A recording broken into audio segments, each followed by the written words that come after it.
Hi, my name is Nell Teare. I am an actress, writer, director, producer. You might know me from the film Boliver. You might know me if you are into watching dubs on Netflix, Disney Plus, or Amazon. I direct a lot of those voices. Some of those titles are Sexify, Ignorant Angels, The War Next Door. And if you've been with me for a long time, you might know me from my musical days. I did the original cast of Memphis in 2002.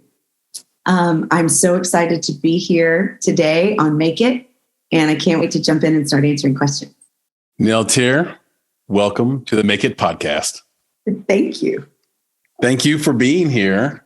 This is going to be a deep dive conversation as usual, but I think what will make it different is that you have a variety of backgrounds and experiences. So this could go all over the place, and I'll do my best to keep us on track and not get into too many tangents, but I won't be of any help to you. Yeah, I was going to say, I can tell already that we are going to be prone to some of these tangents. I'm trying to think of like a nice way to say it. Like we get along too easily already, and it's going to be hard not to just talk about our favorite flavor of Pop-Tart.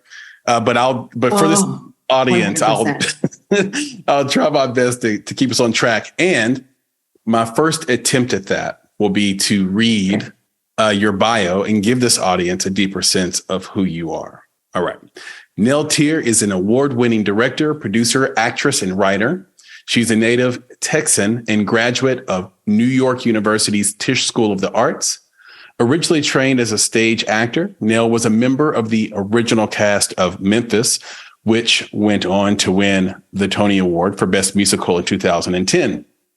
In 2012, Nell began her career as a director and has since completed over 120 projects, including feature and short films, commercials, live stage performances, pilot presentations, web series, music videos, and more than a dozen foreign language dubs for Netflix, Disney Plus, and Amazon. She is currently attached to 3 feature films and is adapting a book into a limited series through her production company, Teare Lit. Did I pronounce that right? Teare Lit? You did. Beautiful, beautiful. Nell is also the founder of Harmon Creek Press, through which she published her children's book, Celia and the Witches, and is dedicated to mentoring teens and young people. Her feature film right now is called Boliver, not named after the Venezuelan president, but after the Port Bolivar in Texas. She is the mastermind behind it. She wrote, directed, and stars in this feature film, alongside Robert Pine and Tracy Toms. Great cast.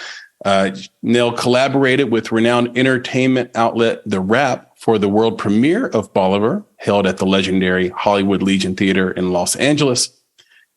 Bolivar is an emotional drama that follows a woman named Maggie as she deals with the devastating grief caused by the death of her mother.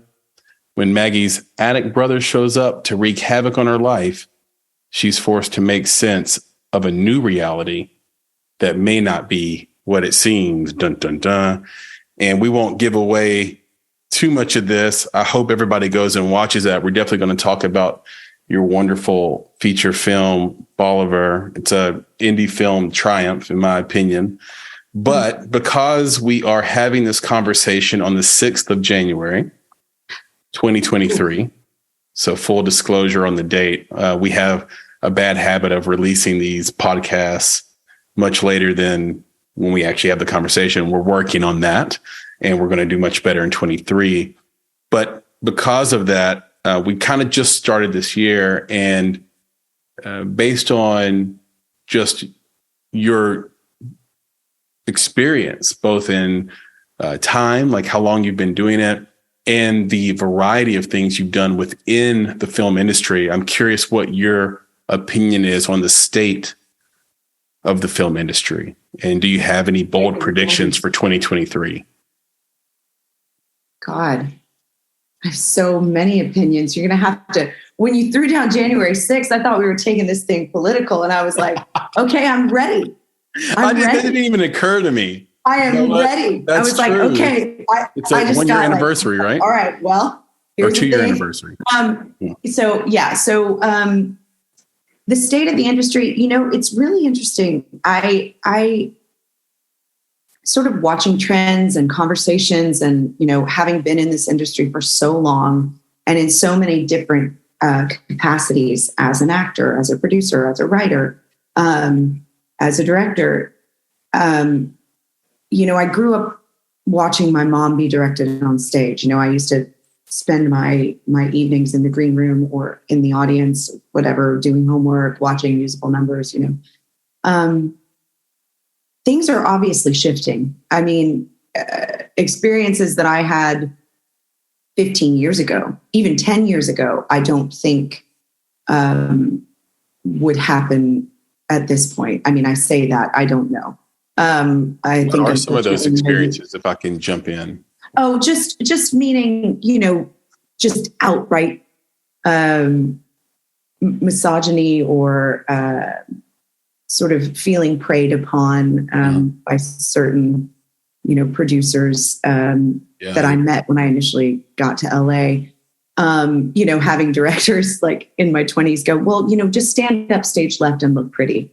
And you're like, oh, okay, well, don't know how to dig in and find that character, but so I think there's a shift certainly for women. I think there's a shift in the way that stories are being told, which is super exciting. And the representation is shifting, thank God, though it's still not sort of representative in the way that it needs to be. I mean, we're still not seeing a real representation of what the world looks like. I think we're getting there. And I think there are so many people in our industry who are fighting for that in a very real, in a very stable way. Like they're planting seeds, right? And things are growing from that. And we're seeing that. I mean, Gina Davis, I listened to her speak, my God, almost 10 years ago. And she said, when we did Thelma and Louise, it was like the industry is shifting and this is happening, and then nothing. And then we did A League of Their Own and the industry is shifting and there's more representation and then nothing. And so, I think that because of things that have happened, because of the pandemic, because of the iPhone, because of being able to make your own media, being able to tell your own stories, being able to get that out there and do it, and having our own platforms through Instagram or Facebook or YouTube or whatever it is, we are able to drive that. We're all able to sort of join together and push the cart, to open the doors and get in. So I do feel that is shifting. I mean, I know I feel impatient sometimes, stuff. But then I have to step back and go, okay, well, no, we're making ground. We may lose some every once in a while. The pandemic was difficult, I think, certainly for the numbers of female directors in studio films and in television. I know we saw a little bit of a dip, but again, it's that push, it's the momentum. And I think we're all committed to that. So I do see a lot of that in the industry, and it's exciting. Any bold predictions for 2023 industry-wide? Do you have an opinion on the state of the theater or anything like that? Not theater plays, but theater chains, I guess I should specify. Oh, theater chains. Okay, because I was like, well, yes, the theater is coming back. I just directed a beautiful new play by Casey Rogers for I Am. We did a reading of it, a stage reading of it. Oh, I love I Am. Later. My buddy Stephanie Black ran that for years. She still runs it. Yeah. I thought she was going to stop, but she's amazing. Brilliant. Well, she's not being allowed to stop yet. Okay. If she was going to. She's one of the best people. I love her. I just saw her. I just saw her. Just got to hug and kiss her. Like tell her Chris Barkley said hello. Oh, I will. And I'm coming to visit. Yeah. She's so wonderful. Yeah.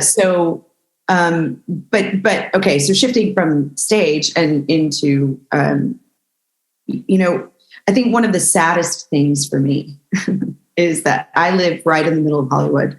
Mm-hmm. I'm on Sunset and Seward. I'm about a 5-minute walk from the Dome. Yeah. And the fact that it's just sitting there empty to me is just, it's just heartbreaking. Yeah. So I'm hoping, maybe here's my bold prediction. In 2023, mm-hmm. one of our beloved movie stars, director, producers, whomever, they're going to get in there, they're going to buy it, renovate it, and it's going to be brought back to life in the grandest of ways. Because we've got the Vista Theater getting an overhaul. Where I grew up, the River Oaks Little Theater, we had Tarantino with the Vista. We have Wes Anderson and Richard Linklater with the theater here in Houston. So I think it's up to us, it's up to us. They're the relics of our creative childhoods, and the history of our industry. We can't let these theaters fall into, disarray. We have to continue to breathe life into them and breathe consciousness into them. And, that's like, a thing is only a thing if you believe it is the thing. So we have to continue to do that. So hopefully somebody's going to come along, put some money and love into it, and then I can go watch movies there again. Hear, hear. I think it's a reminder that it's still up to individuals and people. So let's just say groups of individuals to take on the responsibility of molding the world you want to see when you step outside your door. 100%. It's very easy to be sort of complicit with allowing someone else to mold your existence. I think it's really easy to be complacent and just sit in the house and let so-and-so company, executive, whatever, make a decision that's going to affect a larger community when the reality is those entities can't exist without your buy-in, literally with your dollars, your time, et cetera. 100%. And just so many thoughts on what you were saying, but I won't leave you hanging. I will give you my bold prediction of 2023 in the film industry. My bold prediction is the return of ads. I think for the last 5 years, maybe even since Netflix launched, so 15 years ago, 16 years ago, there's been this push just to find a new model to get away from ads. When you look at it from a macro standpoint, that's all subscriptions is a way to drive revenue without having to depend on advertising. Yeah. I think that it costs so much to make a movie and subscribers are so insatiable. They need new content all the time that either those subscription models have to jump to $25 a month or more, or you have to have tiers of content that do include advertising because those advertisers are still waiting there. So many of the big brands like Coca-Cola, for example, they just simply do brand marketing. Yeah. They don't have to, they're not asking you to buy a Coke from your Netflix app. They just want you to be aware that Coke is there and that they're number one and they're still there and they still have a polar bear drinking Coke. And it's, they want to let you know that. They want to let you know Coke and a movie are still a good buddy, still good friends, I should say. Yeah. I think you're going to see ads. You're already starting to see the creep of it a little bit, but if you've gone to the theater in the last year to watch a film, you've noticed that just regular commercials are running before the trailers. Yeah. And I think you're going to see more of that. I think, and that's my big prediction. And I'm with you. There are a lot of models out there. There's, there's so many video on demand sort of platforms that are popping up. Fast right? models are blowing up. Yep. Yeah. And because people don't want to pay, right? But they'll sit through a couple ads every episode. Mm-hmm. You know what I mean? Or sit through 5 minutes at the top of the movie kind of thing. So yeah, I think we are going to get back to that, Yeah. And I think the economy, the macro economy has a lot to do with it. I think people are holding a lot of debt. I think like you have Cardi B on Twitter and TikTok complaining about the cost of bread, I think, or she was complaining about the cost of something that cost $2 last year and is $9 this year. If Cardi B is complaining about groceries, I know. Think how the it's lower middle class, yeah. People are so they're going to start trading their time again for ad. They're going to hate it maybe, but they're going to trade the time for ads because they can no longer trade dollars for their time back. 100%. Yeah. And I think that's going to drive a lot of it. You look at Mubi, MUBI, they have those two tiers. They have that, I believe they have an ad-based tier, and then they have a subscription-based tier. You can pay $8 and they're holding these things over your head. They have the great movie Decision to Leave. Well, you can't watch that anywhere. Even guild members like us, we can't watch. We're not getting screeners for that movie because they're holding it as their bait for the $8. But if you don't want to pay the $8, you can still go to Tubi or their service or other services and watch things as long as you can watch a movie with ads in the middle, which I'm not good at. But that's. But it's gonna, but that's. I think it's so interesting. It's better for the filmmakers. The cyclical nature of things, of the economy, of the industry, of the platforms, of the way we ingest anything. I'll clarify the statement now. It's better for independent filmmakers, just because of the way they get paid. Yes. Yeah. Yeah, for sure. I mean, if we ever get paid, but right. And the whole thing there is. Your ability to get paid happens so early in the process, but I think, and we'll talk about that in this conversation, but I think that's missed on a lot of independent filmmakers, where you try to get paid, sort of after it's done. But in a lot of cases, unless you made Pulp Fiction, maybe you're in a lot of trouble. But there are a lot of great independent films that still struggle because there wasn't a lot of believers on the front end. And then they became believers after it was done and they saw the work. Right. And it might be, too late, after that. Just one quick thought on representation, because you brought it up, and diversity. Yeah. You're right. There's a lot of councils. There's a lot of executives involved. I think where the industry is definitely getting better is behind the camera. So crew and teams, you're seeing a lot of diversity in terms of, writers focused on the Bechdel test. You have all these things happening on the screen. I think, and I've had opinions about this, and you're free to disagree with me. Trust me, it's all good. Yeah.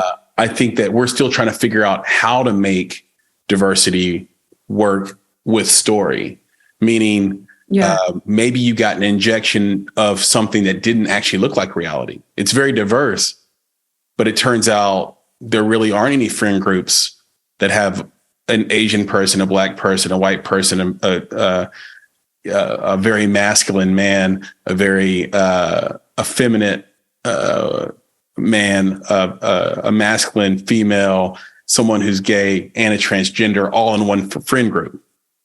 Like I don't know if that's reality, and I don't know if audiences even relate to it. They're just like, they've checked the boxes. I see they've checked the boxes. So I think that may be another prediction, is that we'll figure out diversity in a way that works for story better in 23, because it's an ongoing process. And I would just come back to you on this for that, right? We understand that if you don't see it, sometimes you don't go for it. There are people who are born into themselves, and they are ready, and they're going to plow through, and they're going to do whatever it is that they imagine in their minds. A vast majority of the people in the world don't do that. They don't believe something's possible until they see it. So whether or not it's believable, we go and watch Marvel movies all the damn time. So why wouldn't we watch a comedy that has every color and every type of person in a friend group? Do you know what I mean? So I would say to that, okay, I'm still going to write that movie because I believe that that's what we can do. And I believe it's what we have to do. I mean, the biggest mistake, I think, of human beings, period, is that we have lost the ability to live symbiotically. We can't live symbiotically with the planet. We can't do it with different types than our own. This is our downfall, that the belief that we're separate, the belief that we're other. So if we can start to, as artists, tell stories that bring the other together, or bring others into an each. I have no idea where to go with that, but you know what I'm saying? No, I know exactly what you're saying. If we can show people loving what is other or believed to be other, to me, that's where we have to go. To me, that's what representation is about. I don't care that Bridgerton is not, necessarily a true representation of that time in the world. I love it anyway. You know what I mean? In that way, Bridgerton really is like a Marvel movie in that sense. Yes. And that's what we need. It's believable. We've been made to believe so many lies growing up as human beings in this country specifically, right? There's a special brand of Kool-Aid here, right? So why in the world would we not show children or give children a kinder, more inclusive Kool-Aid to drink? That's my thing. Yeah, and I if think you're the a stickler point, and you need to tell the story exactly as it was and how it happened, and you think that's the best way to get into someone's heart and rip it open and fill them with something that they need, fine, do that. But I believe imagination is the key. Einstein, every great inventor in the world saw things before they actually existed, and then they brought them into being. So why wouldn't we do that the same way as filmmakers? I think the point of the power of film is really important there. So kudos to that's a fair counterpoint, which is the power of film is such that it can create a reality. Sometimes it does that I think in the negative sense. Sometimes it can do it for good. And as long as we're advocating for good, that's wonderful. It's this idea of dystopia, utopia, back and forth, dystopia, utopia. So we look at how Native Americans, Russians, Chinese, and Black people have been presented in film historically. It's not been very good. Right. So in turn, white women walk down the alley and they clutch their purse when they see a dark-skinned Black person about to pass them. Right. That film did that in a lot of ways. Right. Yeah. Film did that. The first film did that. The woman swinging. Yeah. The white woman swinging, and she'd rather leap off a cliff than have a Black man come near her. It's just it's inane. It's insanity. Right. And so we do know that the medium is powerful enough to retell stories. I guess my fear is that in the attempt to create a utopia, everyone runs to that outcome, and then you have this oversaturation that renders it meaningless versus always just valuing story. So I guess I would prefer diversification in the storytelling versus in the character. Yeah. So how about we just tell Dallas Buyers Club type stories? Like, that was a great movie. I love the movie Tar. I've never seen Tar yet. I think it's one of the most important movies I've seen in the last decade. It's God. I haven't seen it yet. And you have to see it. I'm so excited because, you saw Boliver. So that living inside the mind of human beings, like knowing what that is. Yeah. That's what fascinates me more than anything in the world. Yeah. I think we got to talk after you watch it. I think that it's going to do something. Yeah. I think it's going to do something to you now. Oh my God. I know it is. I saw the trailer and I went, yeah. I want to make, it's so rare when you see that movie and you're like, I want to make that movie. I want to make, and I haven't even seen it yet. So I can't wait. Kate Blanchett too, just like she's just man. She, because there's one of the failures that filmmakers make, independent filmmakers, sometimes are boxed into this decision is they will cast someone who is supposed to be a mastermind at something, is supposed to be a genius in their field or beyond genius in their field. But the person they cast or were forced to cast into it or could only afford to cast in it just doesn't carry that kind of gravitas. They can't do it. They can't do it. They really aren't that smart in real life. If you can't afford to pay Cate Blanchett, go find the Cate Blanchett that we don't know yet. Mm-hmm. You know, that's one of the biggest issues for me that independent filmmakers just get stuck with all the time. You know what I mean? It's like, why? It's an independent film. You're making this for $500,000. Why are you going to take $200,000 of that and not put it on screen? Yeah. You know, just to get somebody who might help it. And listen, I'm saying this, and I'm in the thick of trying to sell my very small psychological drama with no marquee, you know, and you're like, man, it's hard. I get it. Yeah. It's a trade-off though. But like, what movie are you making? Yeah.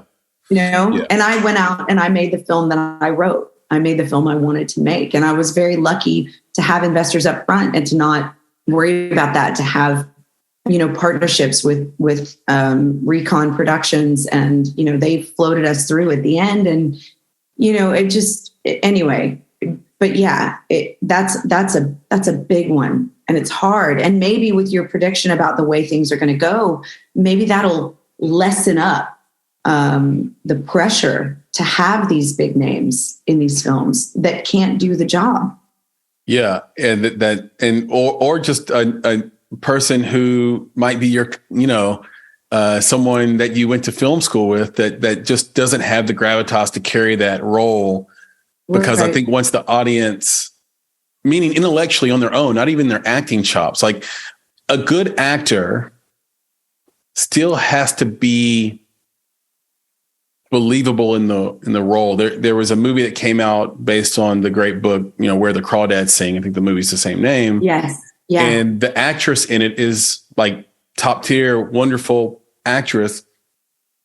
But there's no way that you could have ever gotten into one fight in your life and believe for a second that someone that diminutive could have done the things she was doing in the swamps of North Carolina. She was too petite. I mean, in one of the scenes, she knocks out a muscle-bound guy in one punch, like she's She-Hulk or something. It's like, that dog doesn't hunt. That she would have broke her wrist and all of her fingers immediately on his face. And, you know, and so you got to cast the right person. You needed Jennifer Lawrence there. They cost the same money probably. Because this girl's no joke. I mean, she's in a ton of stuff. Daisy Edgar Jones is one of the greatest. And see, and here's what I'll say about that. I loved her performance. Here's where my mind would go. I would rather suspend my disbelief watching her knock that guy out than not believe that she could study the animals in the way that she did. Yeah. You know what I mean? Yeah.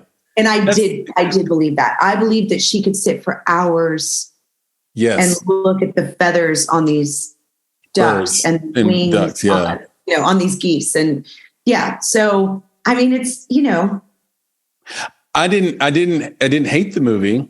I like the book more. Right. That's the typical case though. Well, but of course. I think that's the point I'm making. In your mind, you saw Jennifer Lawrence doing that movie? Hold on. Yeah. In your mind, you saw Jennifer Lawrence playing that character? It would be on screen. It would have worked a lot better, just because of I have an image of Jennifer Lawrence in her debut movie. Yes, of course. Winter's Bone. Yeah, and she was phenomenal, but she's an older, different actress now, you know? So it's kind of like, you needed a type like that is what I will say this, you know, so it's the point I'm making is that you shouldn't have to make, like, it's hard. Casting's hard, basically. Yes. It's and it's worth your attention and your time, because as a viewer, you don't want to force your audience to make trade-offs like that. Oh, I'll buy the intellectual part and I'll ignore the physical aspect of this. That's all. And in an independent Absolutely. film, I think, like to your point about the money, the stakes are even higher in a lot of ways, because you might not get to make a second feature film if your first one doesn't work. And then on top of that, your pool of possibilities is so much smaller. And so every decision you make is heightened at the indie level. Yes. In a way. Yeah, no, it is. Well, it's so personal. Yeah. Even if you're an indie filmmaker and you didn't write the script, even if you're an indie filmmaker and you know, are just stepping into it, every amount of money matters. You know, I mean, if we had made Bolivar, not during the pandemic, I would have been able to shoot for 2 more days. Do you know what I mean? Like, wow. That's just the truth of it. And of course, I'm an insane person, and I had to shoot it on film. I had to shoot present day 35 and memories on 16 because I'm a romantic. And to me, film is the way to tell these types of stories, because it takes you. The human eye sees so many things that compute to us in a way that we can't put into words, you know? Yeah. So I knew this is what I was going to do. I knew this was how I was going to shoot it. But I mean, that on top of all of my health and safety officers and all of the extra time and all of the PPE and, you know, everything that we had to do to keep everybody safe. I mean, it was just, you talk about, you know, being on a budget. It's like balling on a budget. Yikes. Yeah. You know, well, let's get into Bolivar, because I was curious about some of the things you just talked about. And one of my questions was, why did you make the decision to shoot on film? And I think that's a great answer, that you're a romantic. And, you know, that softness of image shows up, you know, when you watch it. So, you know, kudos to you. And I want you to be able to see it big, because, you know, watching it on a screen, it's still beautiful. Mm-hmm. But, you know, because it goes through a digital process in order to be edited, you know, it's not like we're projecting it, right? So, but when you blow it up, the way we colored it, the texture, the difference between 35 and 16 really speaks to the way we remember things. You know, one of the phrases that I kept thinking of, or one of the quotes I kept thinking of, was from William Carlos Williams, who's a poet that I love. And in one of the poems, and I'm going to totally butcher this, but basically the idea is the white is never as white as the white remembered. Right? So our memories, our perceptions, all of these things, the way we see color, the way we, you know, feel the world, inform our memories. So Maggie's character, remembering all these things, they're softer. They're not so edged. They're warmer, right? And she's living in a world that has a lot of sharp edges, and it's cold and it's lonely. And she's isolated, you know, like she's, you know, there's a lot of wave imagery, and the way that I edited in the memories, you know, feels kind of like trying to gasp for air, just like come up from this grief, come up from this memory, come up from whatever is keeping her from the present. Right. And so I thought, I don't know, Steve Bellamy at Kodak, I met years ago. And when I had shot my first project on film, this is like almost 5 years ago now. And he talked about the slope of a cheek. Right? And when you shoot something that is curved that way, it's not a true circle. It's not this or that or whatever. It's very much an organic curve. When you're trying to do that with a square upon a square upon a square upon a square upon a square, you know, we're capable of seeing things and ingesting things emotionally that we wouldn't be able to say or quantify like on the page. But you know, you're shooting on film grain. It's never going to be the same. I don't care if the light is the same, you've got the lights going, everything, anything that shifts in the room, the next shot will be different. The next take will be different. It will feel different. And that's life. And it's more ephemeral, and it adds in another variable to shooting, which I find exciting. So anyway. Yeah. And you mentioned the coloring. Yes. And the challenges you probably had with that, knowing that every scene's a little different. I mean, obviously you can do some copy paste of edit styles and colors, but it added,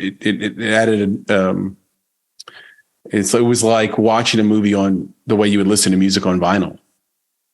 Where you're sort of appreciating the crackle of the vinyl and not saying, get that out of there, So you kind of want that feeling. I really related to the film a lot. I know your mom passed in 2011. Your dad passed recently as well, just I believe last year. And my dad's still with me, but I lost my mom in 2007. And right around the same age as your mom. My mom was almost 61. I think your mom was 62 or almost 62.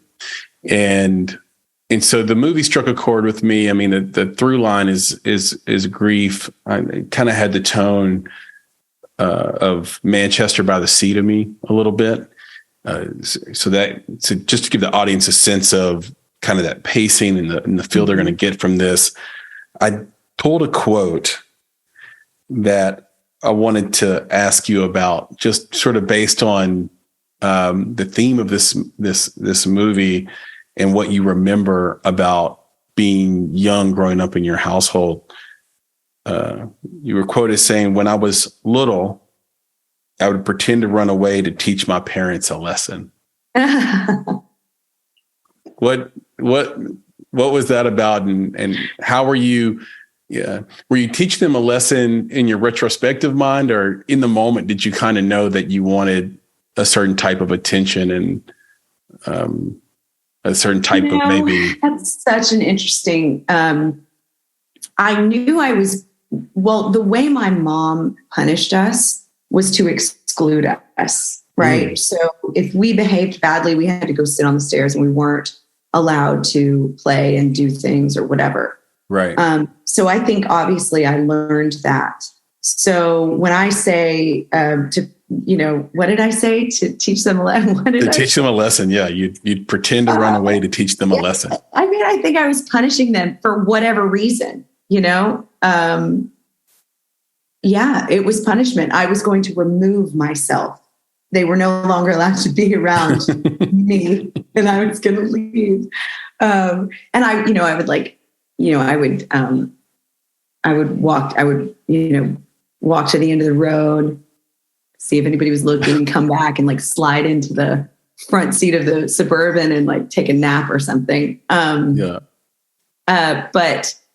yeah, it was obvious when I got irritated with them, when somebody wasn't listening to me, or I thought that, my brother and sister were, not doing right by me or whatever. If I felt there was some injustice going on, I would just remove myself from the situation. Yeah. And what's really interesting, oh God, I'm just going to go ahead and say this out loud. That's how I've been in a lot of my relationships, is that I just kind of, I'm gone. I don't fight about it. I'm like, I've given you every opportunity to do whatever. And now I'm going to go now. And it's weird, but that's what timeout does. Moms and dads out there in the world, just know this is, I am a timeout baby. I relate to that. I relate to that very much. I'm so, anti-drama that, every person that I dated, just at the first sight of any type of abnormality in their personality, in my opinion, it would leave me running for the door. Get your stuff and check them out. Yeah. And it's not until you get older that you realize that maybe you have the abnormality in your personality. 100%. That, and maybe it's a combo platter, maybe. Yeah, exactly. Exactly. I was very Seinfeldy in that way. It was like, what is, Boomerang. man hands, I'm out of here. The feet. Yeah, exactly. Do you remember Boomerang? What was that? You like fully look at the toes. Oh, yeah. Boomerang. I mean, do you remember? Yeah. Paying attention to all these things that shouldn't matter. I mean, if you're talking about sort of glaring things in relationships. No, I'm talking about like I would stay in it and I would try and I would try and I would try and I would try. Oh, so you would try. And like I'd have kind of my own dialogue going. Mm-hmm. And I would think that I was being clear about what I needed or what I wanted. Oh. But I think listen, I'm pretty transparent. No, I mean, we've known each other absolutely. for like an hour, pretty transparent. Right. Yeah. So, but it gets to a point, and I think one of the things about that is that I witnessed my mom and dad 27 years. They should have called it when we were little. I think it would have saved a lot of extra trauma and like horror film type memories, where you're just like, oh my God, is this happening? But yeah, that is hysterical. I love that did you run away as a kid? Like, what drew you to that quote? And also, where did you find it? When did I say that? In what interview? Full props to our crack research team here at the Make It podcast. It's where we find all sorts of little nuggets and fun things to ask about. What else did you find? Well, we can't tell you that. I'd have to kill you. Fine. I'm speaking over here. But I relate to it. I relate to it even creatively. You talked about, William Carlos Williams. I love Rainier Rilke. And for sure. He just talks about not torturing people with things they can't understand. Yeah. And it took me a while to get there to understand that, like, it'll do you. Like, I broke up with a girl one time because she failed to laugh at something that was objectively funny. And wow. Only later I realized that was like a microcosm of sort of the frustration I felt trying to explain something in the world of art and creativity to someone who just doesn't live in that world. And you torture people with it. You're torturing them because they can't get where you're going. They can't get what you see. They don't see what you have in your head. They don't get the nuance of this, that, or the other. And just go do it. Yeah. And they can't go where you're going. And when you said, I'm just gone, it reminded me of that. So it's like, because at some point you realize they can't go where I'm going. And the mistake is what you talked about with your parents, which is the torturing each other with the belaboring of the obvious. It's like, no, like, it's obvious you can't go where I'm going and you can't go where I'm going. So we should probably. Well, and I think, what's so interesting bringing this up. God, I love it. I love this. When you spend your entire life excavating internally, and also, I was the most observant child. I still am the most observant person. I mean, and obviously that comes out of like being the child of an alcoholic and, being in a state of fight or flight all the time, trying to figure out like, what was the day going to be? What all of that. I think it's really interesting with people in my life.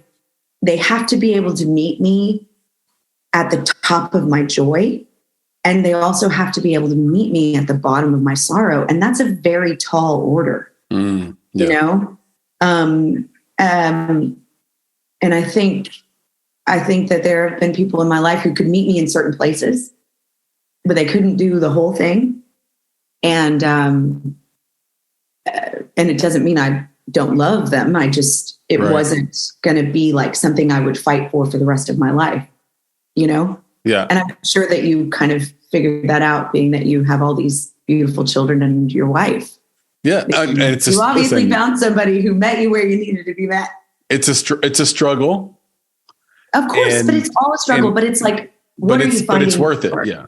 Yeah, exactly. Yeah. And it works out. And this is going to sound like the tangent of all tangents, which you may love, actually, Nell. You know, You know why I love Dolly Parton's version of I Will Always Love You as much as Whitney Houston's? It's because in Dolly's version, you listen to the words. And in Whitney's version, you listen to the voice more because her voice is so unbelievable. Yes. And I Want to Dance with Somebody's awesome, by the way. I just watched it last night. Oh, anyway, God, I can't wait. Yeah, it's good. But Dolly's version, you realize the lyrics are exactly what we're talking about. It's like, I'll always love you. I hope you find the right person. I hope you have a great life. I have to go this place that you can't even envision. You can't envision. And I'm not going to torture you with all the ways I'm going to succeed or all the ways I'm going to create or all the ways it's right for me. Instead, I'll just leave you this little note that says, basically, it's not you, it's me. Yeah. And I'm going to take this and I'm going to go on to telling a story, writing a script, playing a character, right? Yeah. And all of these things about finding out what you're going to fight for and how you're going to fight for it and what you love and what you don't love and what makes sense to you and what your perspective is, your real perspective in the world. What do you see? How do you see the world? And how can you share it? That's the job of an artist. It's the job of a human being, right? So I love that. And yes, I mean, Dolly wrote that and she felt that, and it was such a beautiful song. It got added into the movie of Best Little Whorehouse in Texas, right? Yeah. It's a musical theater song in this film. Yeah. The stage production never had that. So, it's really interesting what truth, what a real experience in art does for people, right? Yeah. That was kind of one of the reasons in the casting and playing Maggie in this movie was that I wrote myself into this role, and it would have been unfair to cast another actress. And I know so many brilliant actresses who could have done something so beautiful with this part, but it wouldn't have been what I wanted to share with the world specifically. Well, this was incredibly personal. And you got the sense that even though the Maggie character was having flashbacks of warm moments with her brother and her mom, you got the sense throughout that those memories may not have been spot on accurate, in that there's a reason why the brother has an addiction. And I thought you 100% had really beautiful direction and cinematography. One scene I remember specifically, where I think the mother, and I'm forgetting the wonderful actress that played Christine or Hannah, my sister, the young mom or the. This was I think the older mom. Yeah, and she was talking about coffee being a ritual. Oh, yeah, the flashback mom. That's my little sister. Yeah, your little sister. Okay, your little sister, and we'll talk about your family being in this movie. But so the mom, and just to give a sense for the audience, mom's pouring coffee into these mugs, and she's going to share a little bit of coffee. It looks like she's maybe mixed in some sugar and cream so it would taste good, and giving her young children, glasses or mugs of coffee, and says, "Hey, don't tell Dad." And then the cutaway is immediately to present day Maggie pouring whiskey into a coffee mug and not making the indie film or amateur mistake of having the same amount of whiskey in the bottle as the previous shot. We can see that this thing is going down. She's drinking a lot. And it gives you that sense that, okay, that's a warm memory, but there was a lot more there that our character's choosing not to remember. It's so interesting that you're picking up on that scene because, I lost my dad after the film was locked. Right. And I showed it to him. he was in the hospital, and I wanted him to see it. And he had to stop watching it at that point because it just brought up too much stuff for him. And he said, Nellie, it's beautiful. It's brilliant. You're wonderful. This is wonderful, but I can't watch it. Yeah. So he only saw half of it. Yeah, I could imagine. Part of me wishes that he would have finished it, because that last scene, I know, kisses you right on the heart, and it brings the whole thing home. Do you think your mom's somewhere listening to this that she feels like you're? I think they both are honoring her legacy. Yeah, she was an actress and a performer, and she expected you guys to work together. Yeah, her dream was that we would make these movies together, that she had all these, one of these days, hopefully I'll get to write this movie that she always wanted to write called Trenches.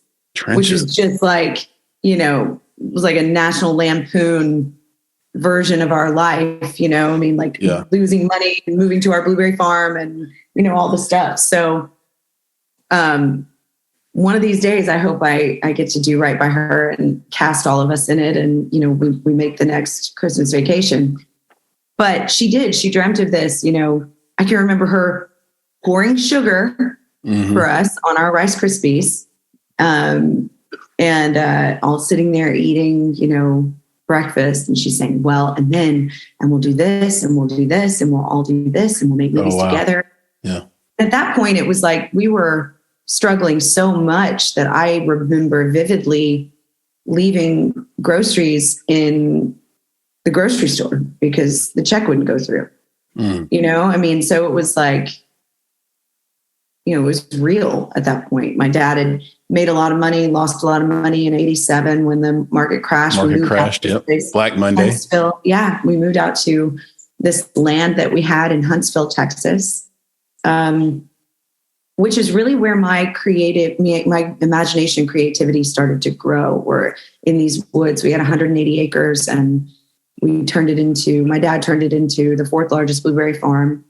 But it was a struggle on both ends. And then when, Florida and South America got the technology of how to grow blueberries, in sandy soil year round, Dad was done. And then he had to kind of tuck his tail between his legs and go back to the business side of things. But it was a lot. I think I just answered a question in an interview about my childhood. And I said it was kind of like being in a car and someone like just going 1,000,000 miles an hour and throwing the steering wheel out the window, or a roller coaster with no seatbelts. It's just kind of like, hold on. Yeah.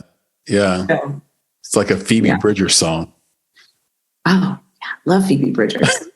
One of my young women who I lovingly call my firstborn, I started nannying her when she was like 8. She introduced me to Phoebe Bridgers. Yeah. You know how crazy that is that I would bring her up and you would say that? The universe. I know. Either that or the world's just truly a small place, like 6 degrees of separation. It seems like you and I have been Nell traveling Teare. in the same circle of people. Yeah. So, yeah. And, gravitational pull. I think if you have a similar density of your soul, we're all going to sort of wind up in the same place. That's fascinating. That's a fascinating idea. I just wrote that in my journal the other day. I was like,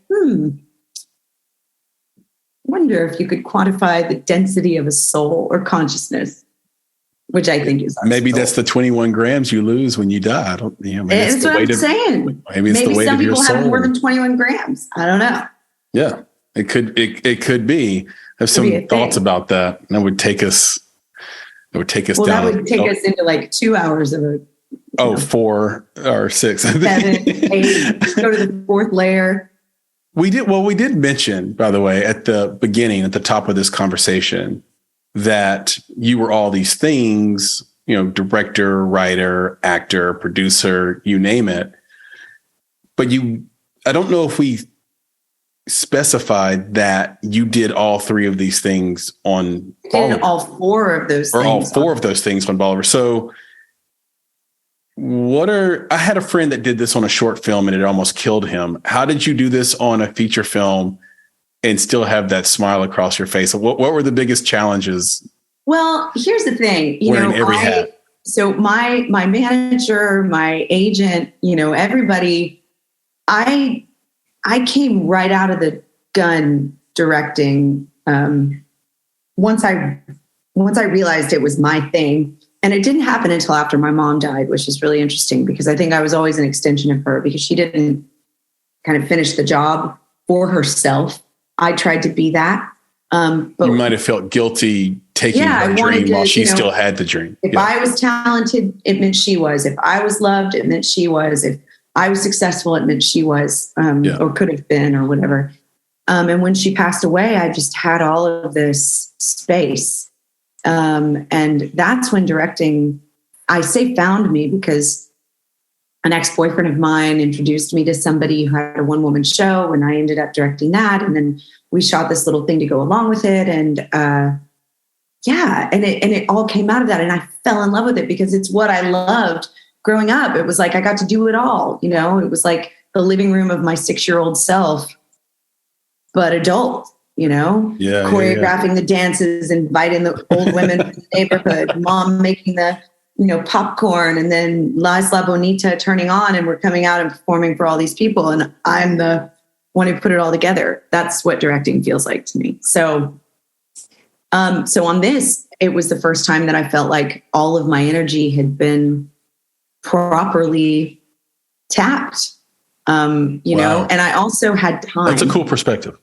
Yeah, I also had time because of the pandemic. I'd never had time to sit down and make my feature. So I had directed at that point over 100 projects, but no feature. And so, producers and people wouldn't take me seriously as a director because I was a woman who had been an actress who, had only done these short form things. So I couldn't possibly, have the skill set, even though when you jump from one short film to the next short film to the next short film to the next short film, that's like a marathon. And I did that for 6 years. I directed everybody's short film. Right. I didn't direct anything of my own after the first 3 films that I did in this film school that I enrolled, or this, I guess, intensive, this 3-month intensive that I enrolled in. I had not directed anything of my own since then. So yeah, it was, the pandemic happened right as I finished. I think I finished the script on March 15th. It took me 3 weeks to write it. Wow. I had been at Mammoth Film Festival. I had 2 shorts competing against each other, which was super fun. Yeah.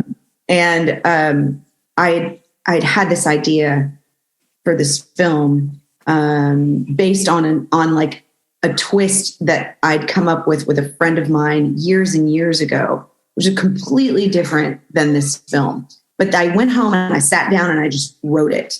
And then I said, okay, I sent it to my producing partner and he said, let's make this one first. And so we did. And it all happened within a year from start to finish, like from writing the script March 15th. And then we had a locked cut March 15th of the next year. Wow. And it was the pandemic and I couldn't do anything else. So I just planned. Julia and I sat in my backyard and planned the psychology of the shots and the frames and what we were going to see and what we weren't going to see and why it was important. And, so I had all of the time in the world to build this character. So I finished the script on March 15th. And then it was like a year from March 15th of 2020 to March 15th of 2021. That was the time to get a locked film. But because of all of those months where I just sat at home, I was in the backyard with Julia, my DP, and we're planning these shots and the psychology of the frames, what we see and what we don't see and why that's important. And I don't want to give away the film to anybody watching this because it will be on a platform soon at some point, and I want everybody to watch it. But if you go back for you and think about what you see when I'm in frame and what you see when I'm not in frame, those were all carefully crafted. So for the first time in my life, I had time to do that. And I felt after directing, especially with Julia, we'd done like 50 projects together or something. So I trusted her eye. I mean, she knows what I like. I'm very hands-on. She had to tell me early on in our career that I wasn't allowed to like pull on her Sure. I'm not kidding. Yeah. What a jerk, And, so she taught me how to not be just the most unbelievable control freak as a director, but like to trust that the people that I'm hiring, the people that are with me, they're my collaborators and this is what we're going to do. So I felt so supported and I knew this story inside and out. And so it was really fun. It was really special and it was really, really fun. And there were nights where I just completely lost it. I mean, in some of those super emotional scenes, when she finally breaks down at the end, I had no tears left. And I've never experienced that in my life. I just couldn't cry anymore. And in one of the scenes, I'm like, Julia, do we have it? Because if we don't have it, we're not getting it. Yeah. Because I'm done. I'm dry. Like I can't do it again. Yeah. Bring out the smelling salts or something to get your eyes watering. I mean, and that doesn't even work because then you start drying out from like, it's like, give her something under the, you get it in your eye and you're throw them at your face. Doesn't work. If it's not there. And that was sort of my litmus test for directing myself. I was like, if I don't feel it, the audience won't feel it. The audience won't feel it. Yeah. So if I didn't feel it. I think that's a great point too. It's putting your taste on the witness stand. It's saying, if I think it's interesting, someone else will think it's interesting. I say it the opposite way, but it's the same meaning of what you just said. When I create something, or even with this podcast, I'll say, if I found this interesting, someone else will.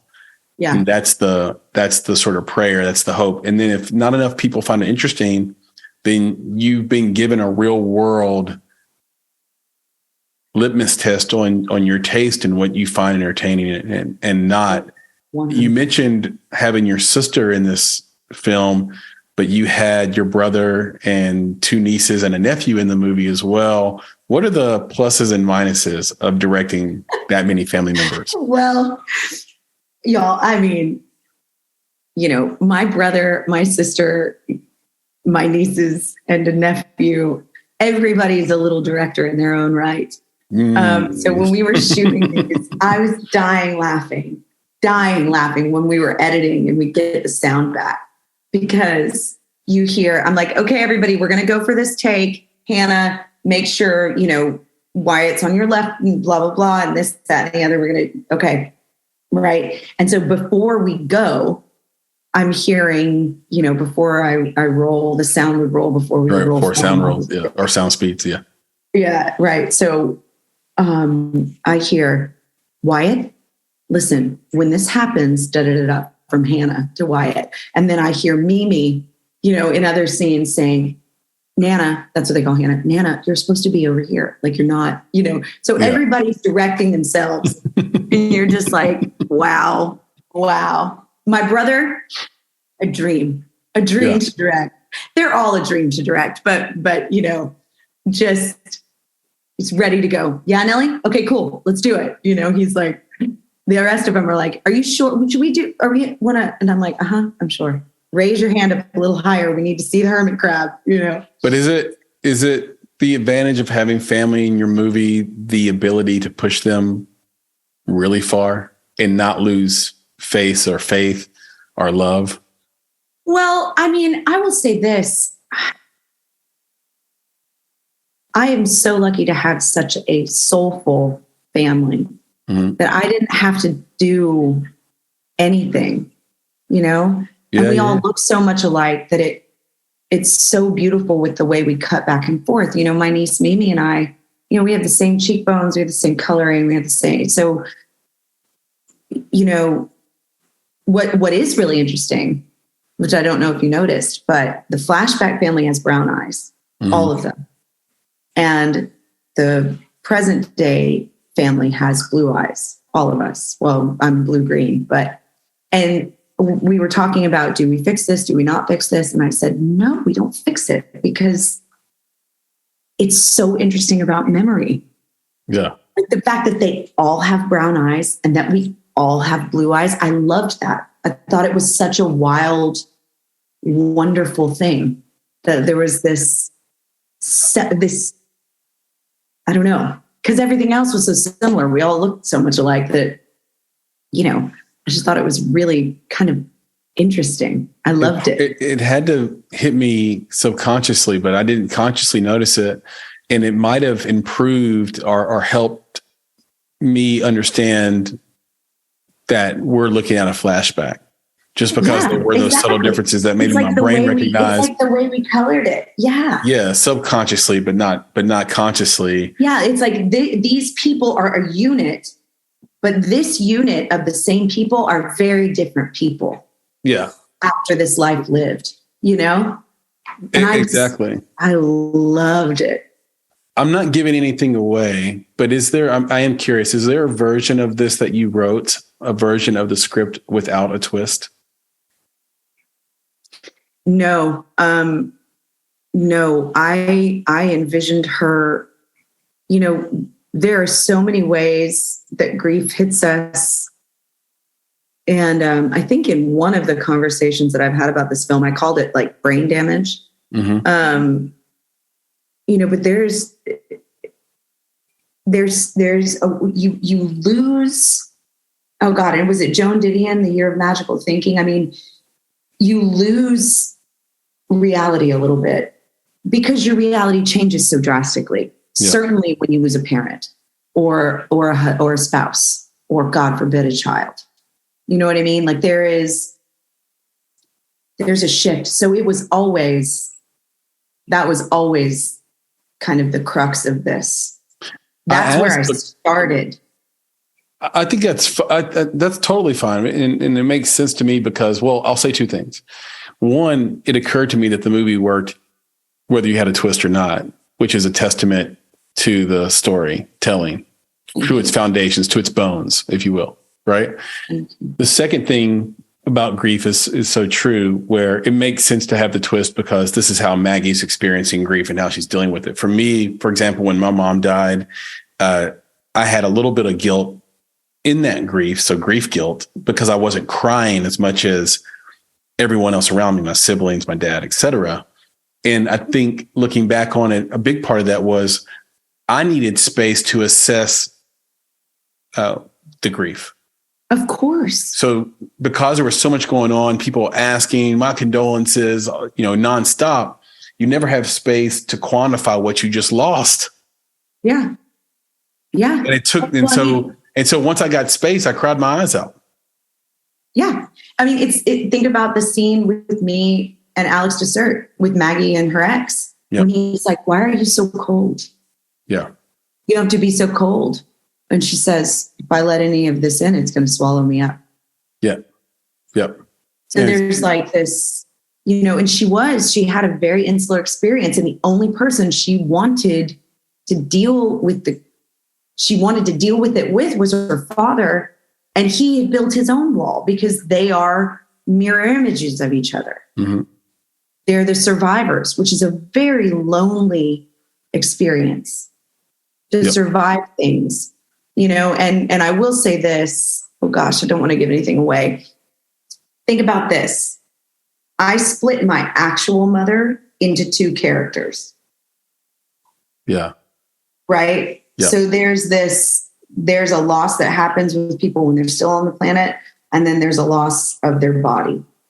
And that's very interesting for me, Yep. Because I lost my mother when I was 12, but I didn't lose her until I was 29 physically from the world. Yep. So there's so much psychology in this film, crafted like a painting, mm-hmm. crafted like a poem, but my God, did I get specific with it and with what's in the frame and not in the frame and the light and the way we should, thank God for Julia Swain. Yeah. And I'd love to turn to the technical on this because the way the movie sounds and feels are so important to how well it turned out, in my opinion. So for the filmmaking audience out there, what camera did you and Julia shoot on? We shot on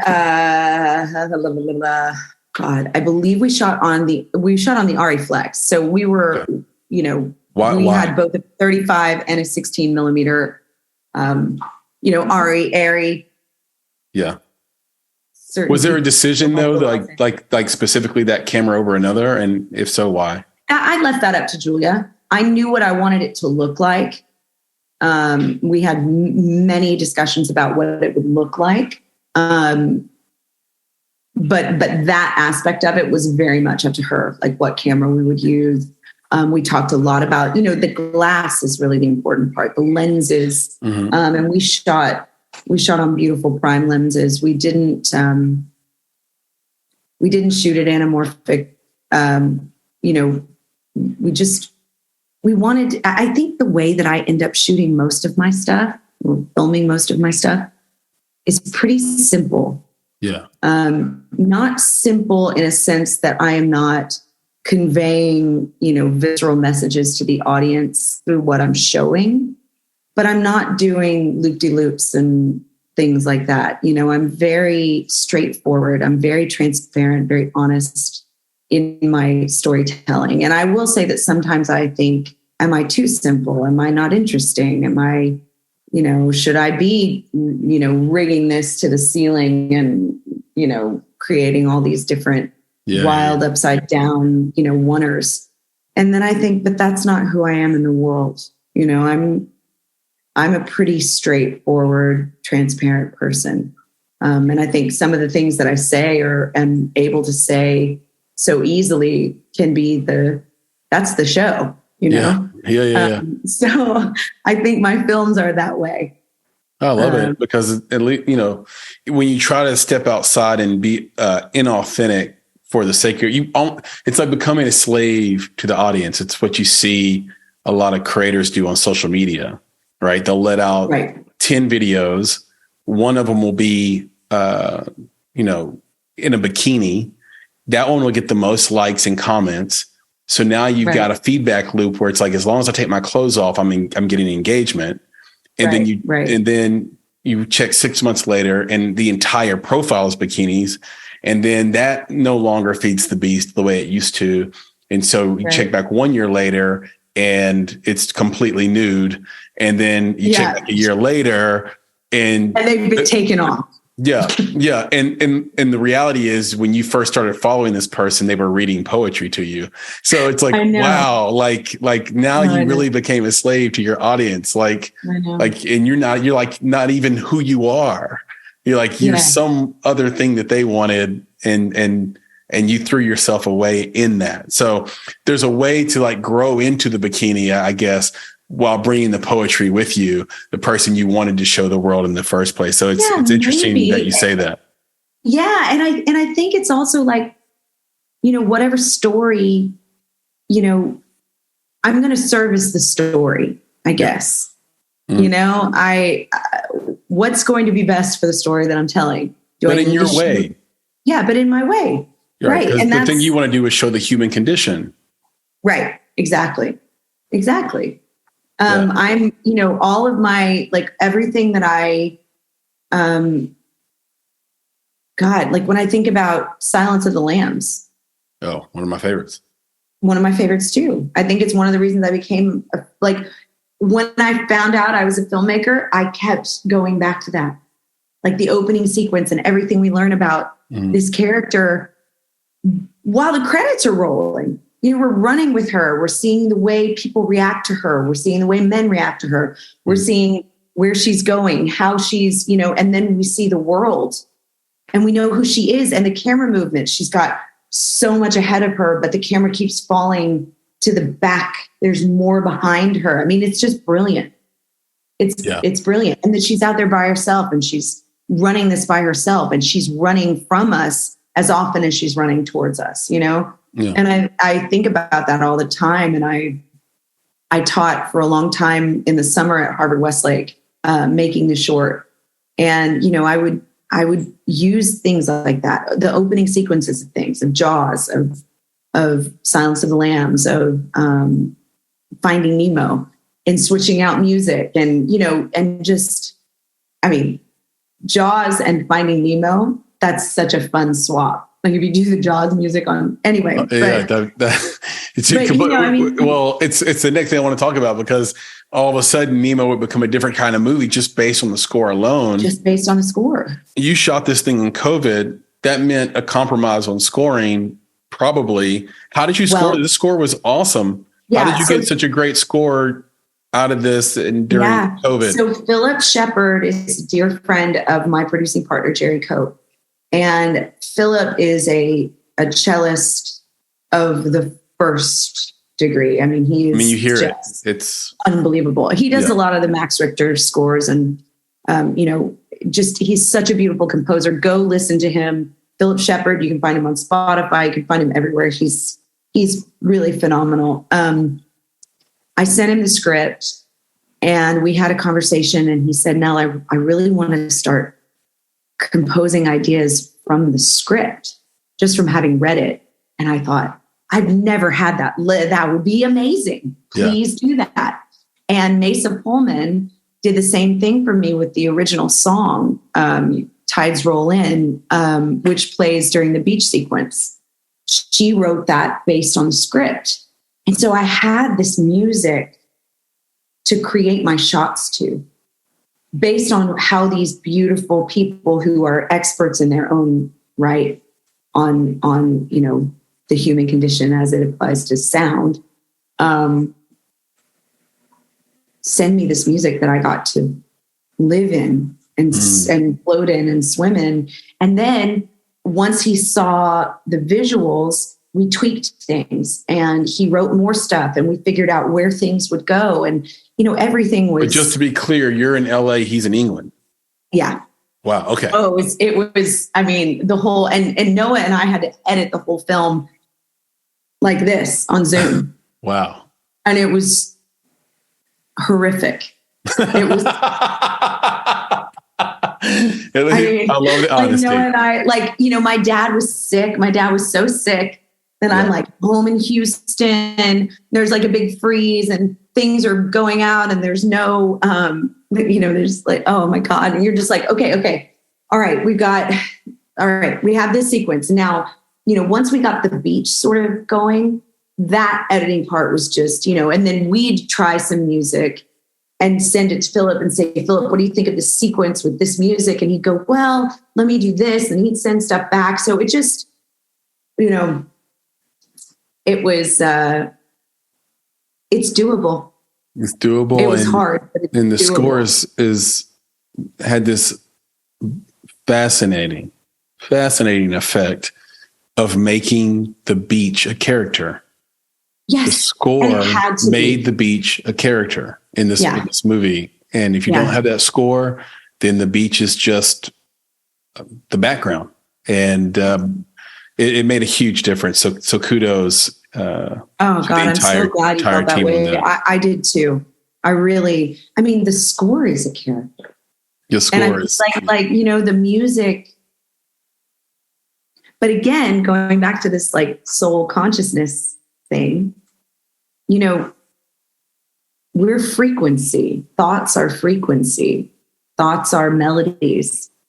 And Philip and I talked a lot about that. And we're all we're just out here in the middle of infinity spinning, and it breathes life into it in a way that, I'm sitting here in my brother's kitchen right now, and we've got Jackie Robinson, the fish, down here, and I'm listening to his, filter, and the ice maker's going, and my dog is sleeping over here, and I can hear in the distance people doing yards, and it's this is my brother's home. This is the score of my brother's home. Brother's home. Oh, that's a great way to put it. I'm going to write that down. That's good. I would be remiss if I didn't ask, since we do have a branding and marketing company for independent film, what is your branding and marketing approach for this film? I know it doesn't have distribution yet. What are you guys going to do? What's the big strategy? Is there one? It's tricky because on paper, it's the story of a sad white woman. Mm-hmm. I think it's a story of a woman. It's fine. No, but I'm just saying, like, it's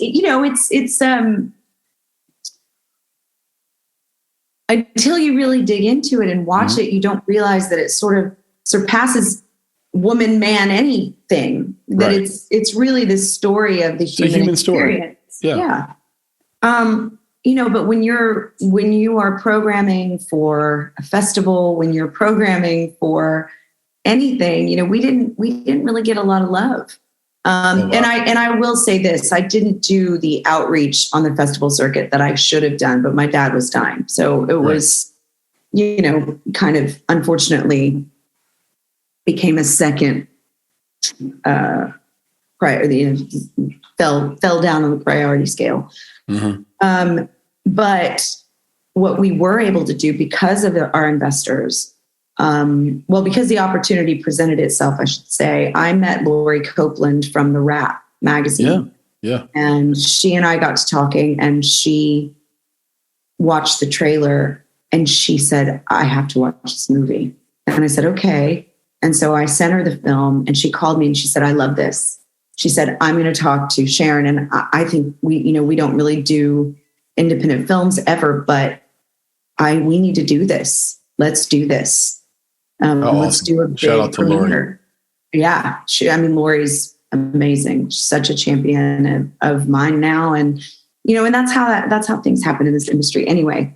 You never know who you're going to meet. So go to those, go to the Produced By conferences, go to the filmmaking conferences, go to the film festivals. Even if you don't think it's worth it, you never know who you're going to meet. And this industry is all about relationships. Money and relationships. And nobody knows they can trust you until they've known you for 10 years. That's why it takes so long. You know what I mean? It's like, you have to build these things. People have to know who you are again and again and again. Be accountable, show up on time, do your job, finish the job, But anyway, so Lori and I got to talking about it, and we were able to make the partnership happen, and it was amazing, and we got a lot of great press, and Eileen, my publicist, helped bring a bunch of things together, and it was magnificent. And we were actually the largest RSVP that they'd ever had for any of their screenings. So we had 760 something RSVPs. Wow. And like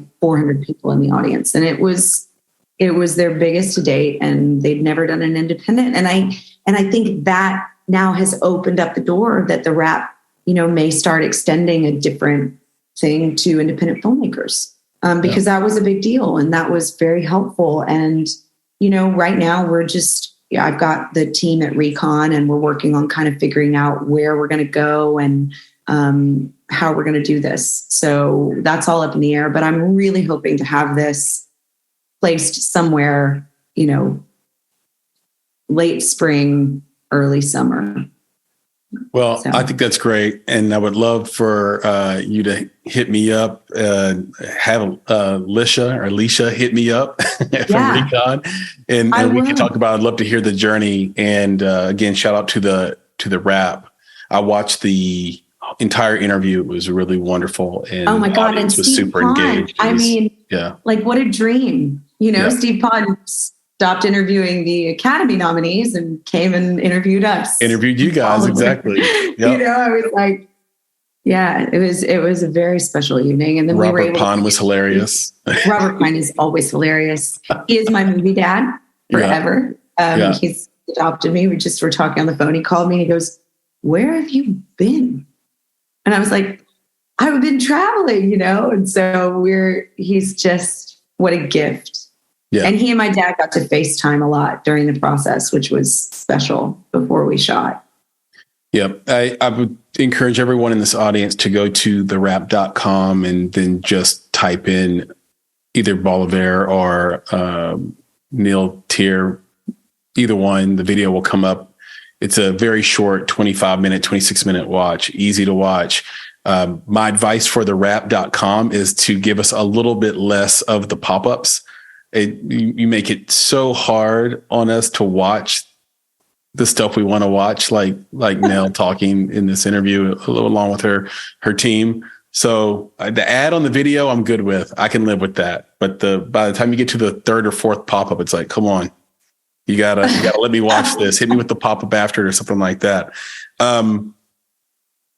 What are the two best pieces of advice you've received in your career so far, and who did they come from?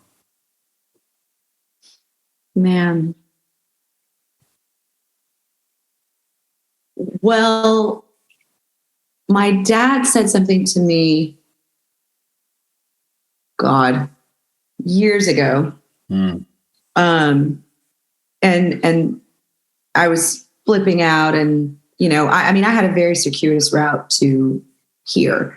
I was a theater performer my whole life. I went to NYU. I got hired out of school to do Memphis, and, had a lot of early success, got pickpocketed at William Morris, had this whole thing, then started playing house with this man that I eventually married, and that marriage fell apart. And I had sort of lost myself by the age of 28, and was working in a basement in Times Square selling catering. Hating my life. And met wonderful people, though, obviously, along the way, and fell in love with so many people at that time, but it just was wrong, for me. And then I got divorced and moved out to LA. And I just remember when I was in the midst of all that, and I was crying, and I was looking at my dad, and I was like, I'm done, right? I'm almost 30. I haven't done anything. I'm done. I'm failed and stuff like that. And he said, Nellie, you can never fail if you continue to try. Right? So failure to me, you have to shift and bob and weave out of the way of failure. You know what I mean?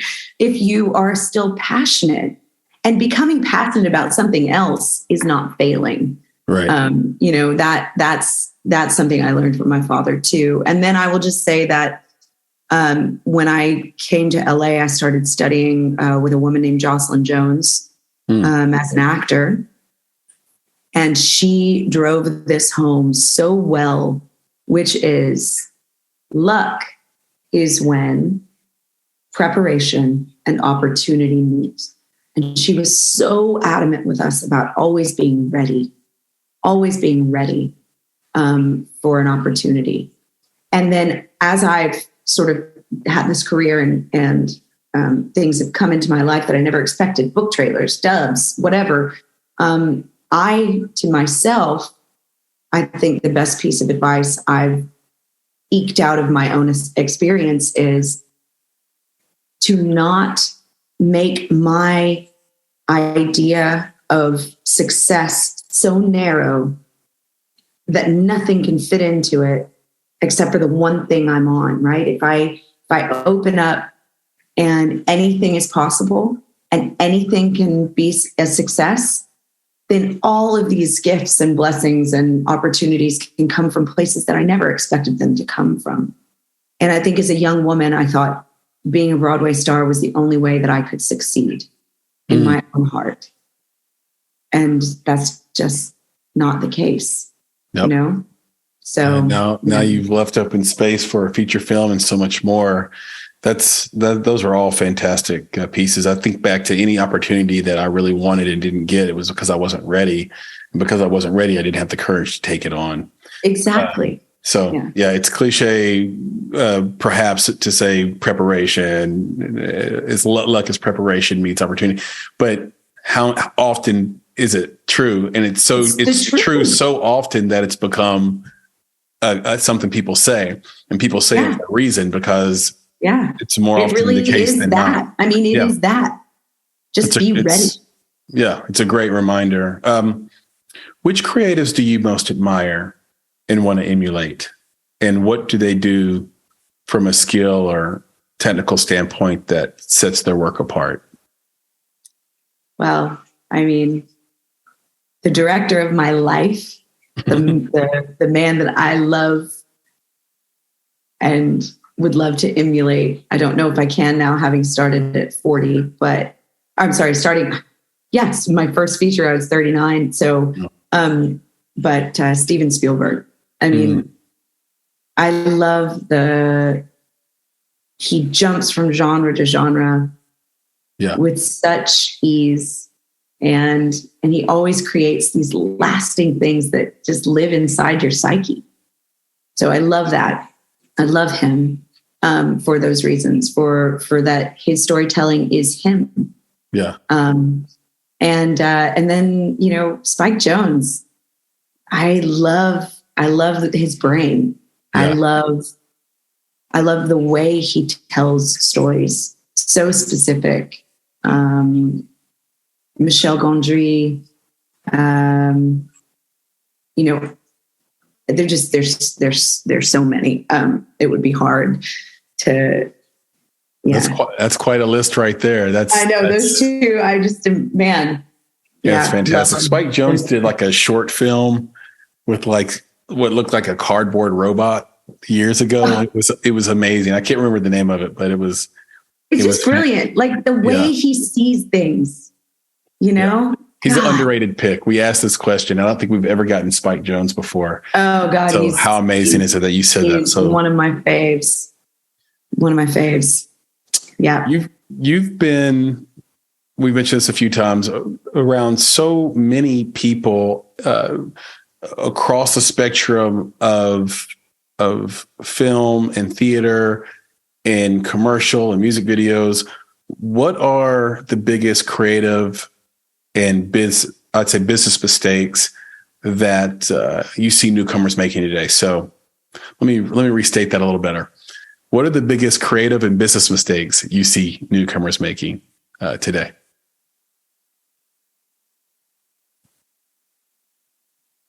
Well, everybody makes mistakes in a very specific way to themselves. So, you know, it's kind of hard to say. And also mistakes are important. You know what I mean? Like they're really that slap on the ass that you need to not do it the same way twice. Yeah.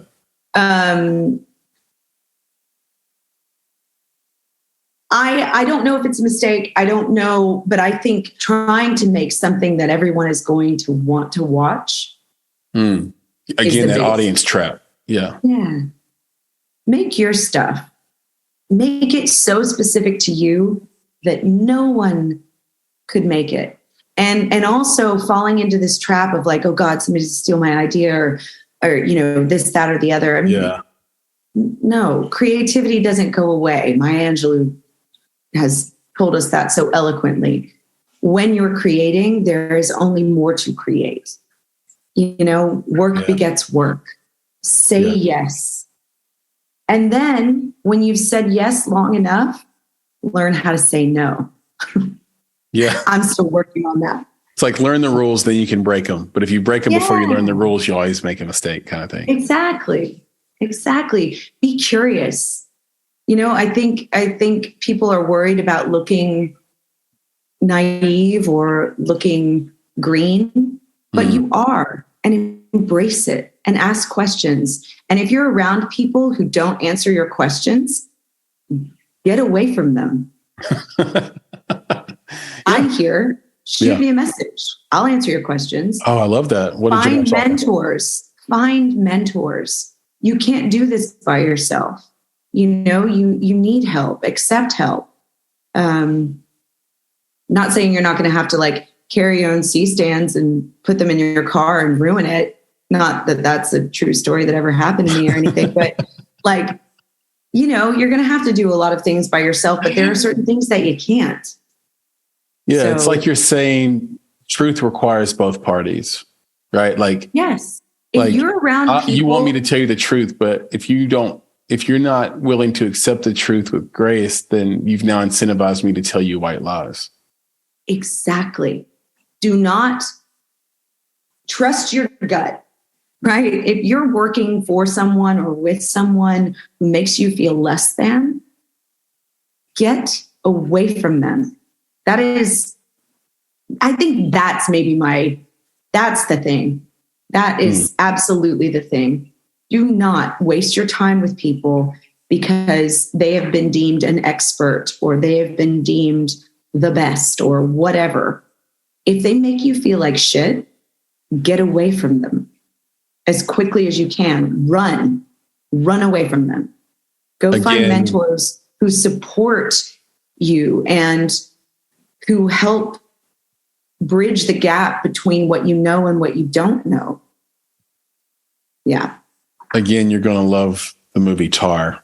Oh, I can't wait. Based on that answer. That's going to be one we'll talk about.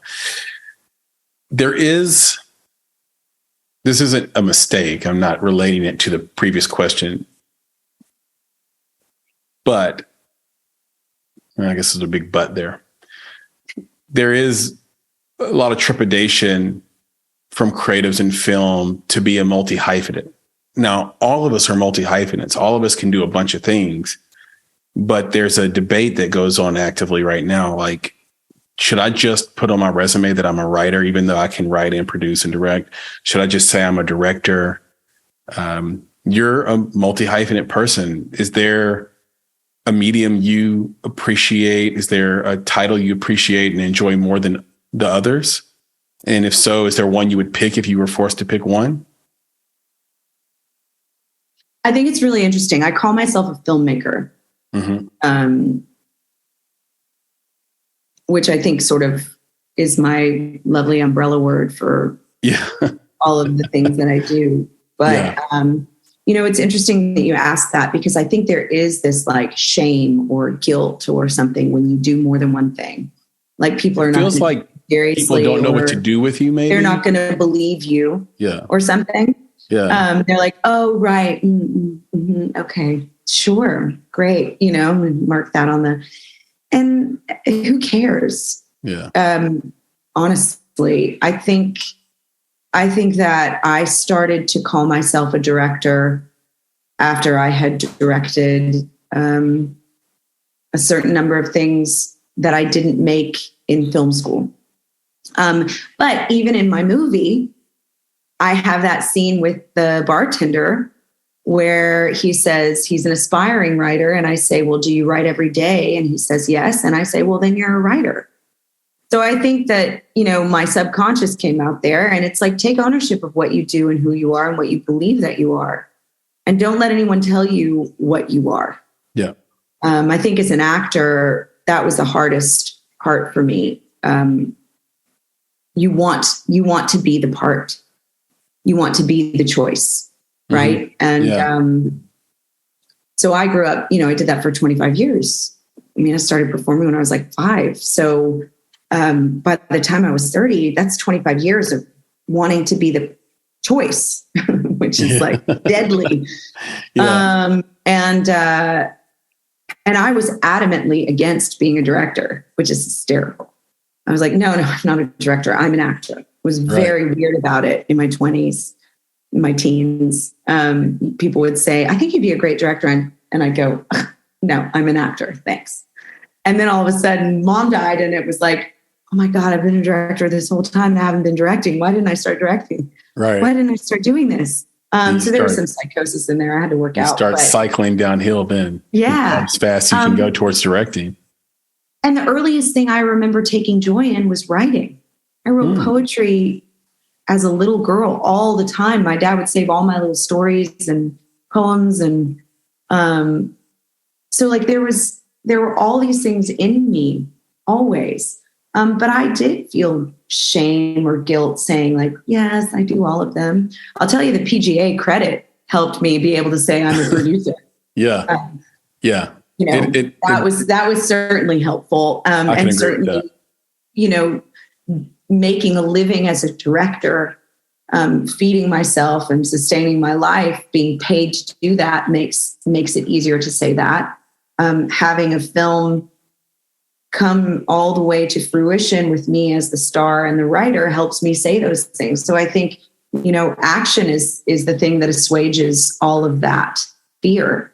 Right. And never apologize for all of your talents, and never apologize for being as much as you are, I think would be my advice to anyone. If you're a writer, say you're a writer. If you're a writer, actor, director, say you are that.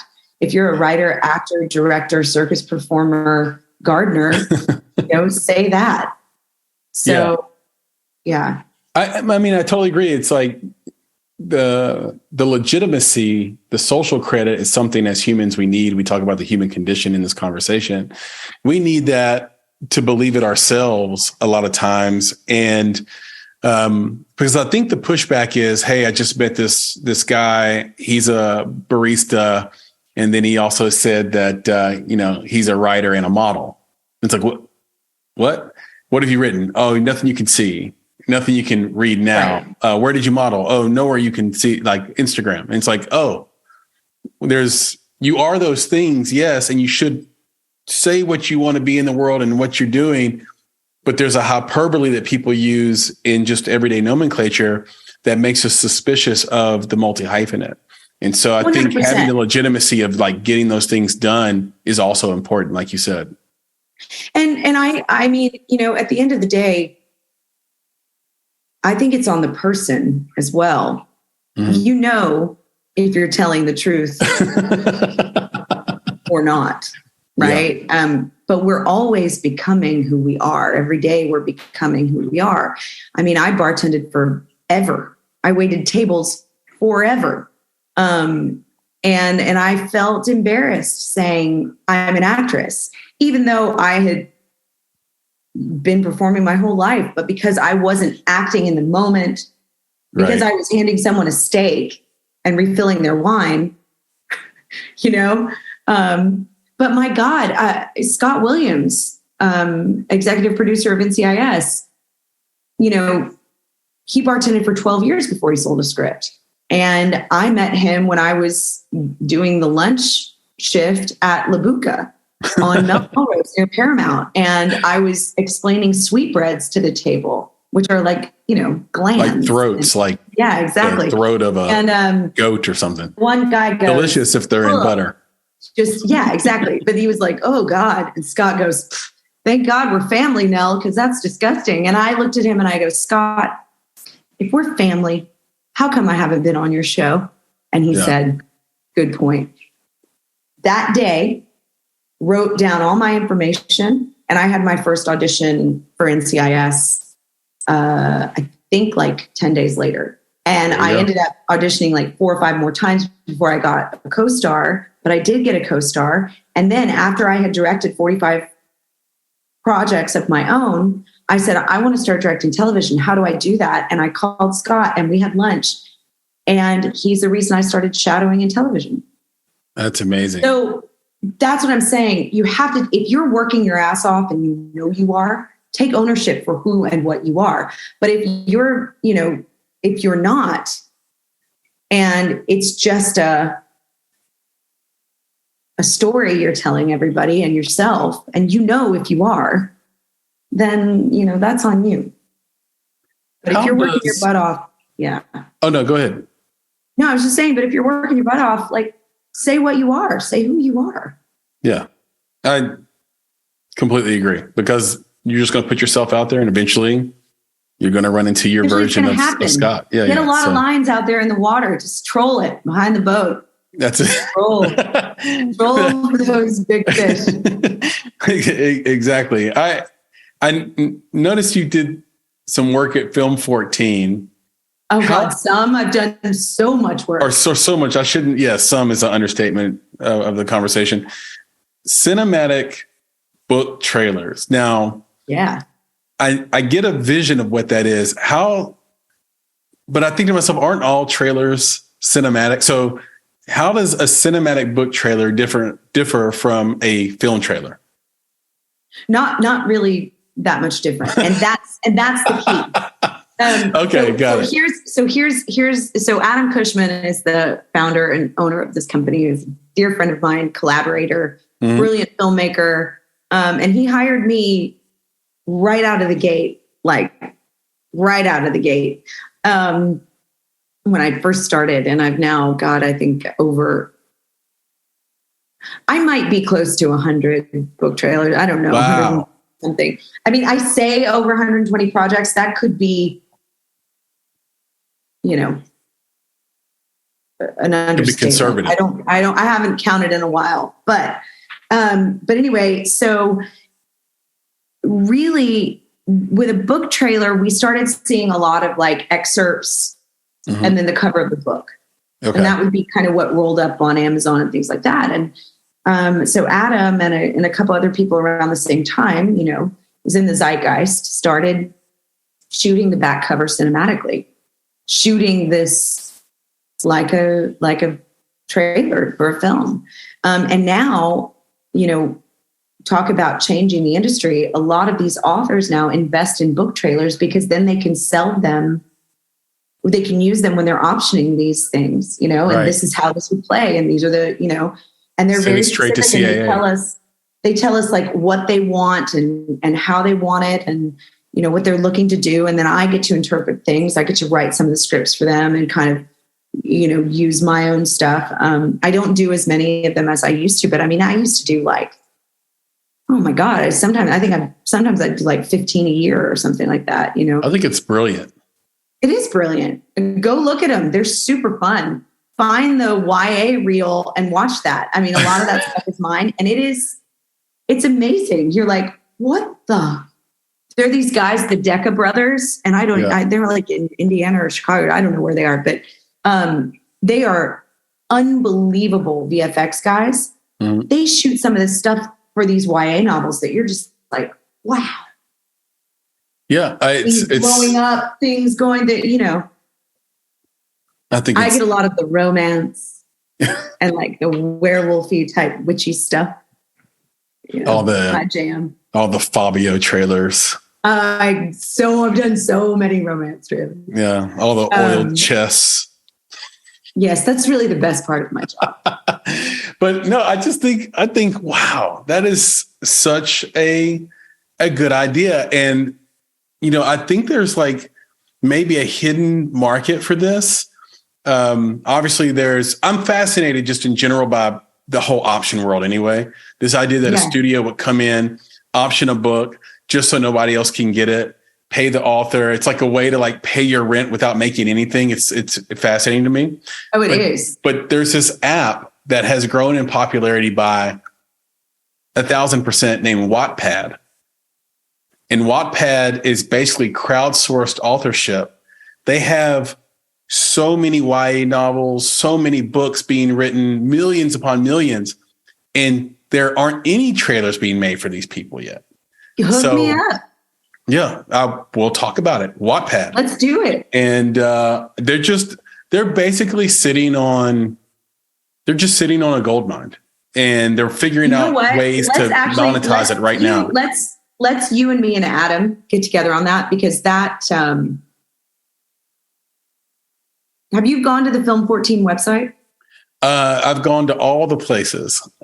Okay, so we should talk about that.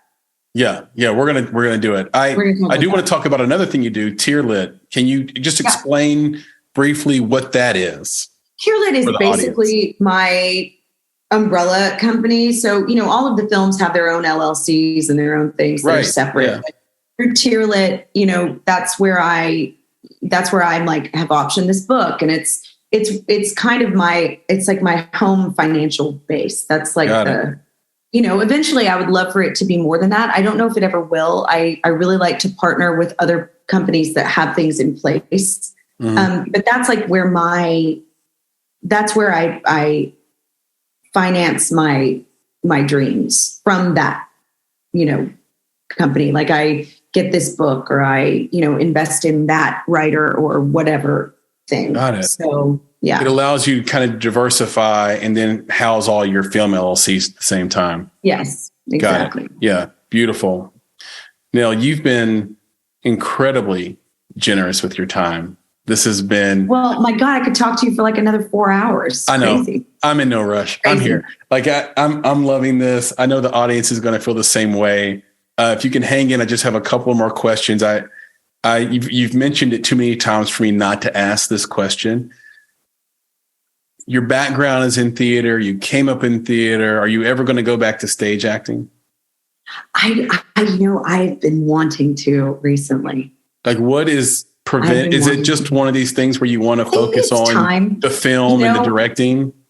Unfortunately, as we get older, things cost more money. I live a certain way, and it's like taking off, let's say 2 months to go and do a show.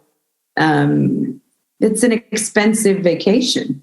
If I'm not being paid for my time, which at this point, maybe stepping back into,